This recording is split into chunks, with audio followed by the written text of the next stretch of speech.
অৰুণোদয় হিতাধিকাৰীৰ বাবে এক বিগ ব্ৰেকিং নিউজ। অৰুণোদয় আঁচনিৰ লাখ লাখ হিতাধিকাৰী শীঘ্ৰেই আপডেট কৰক KYC।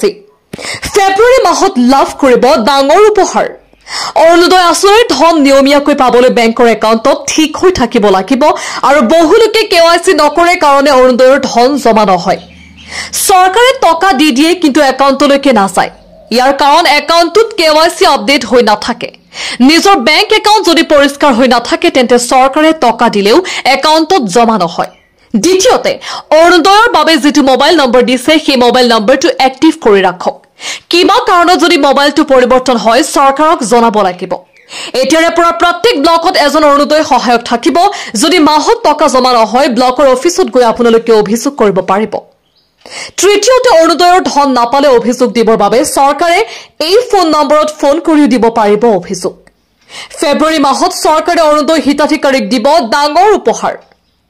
মুখ্যমন্ত্ৰী হিমন্ত বিশ্ব শৰ্মাৰ ডাঙৰ ঘোষণা।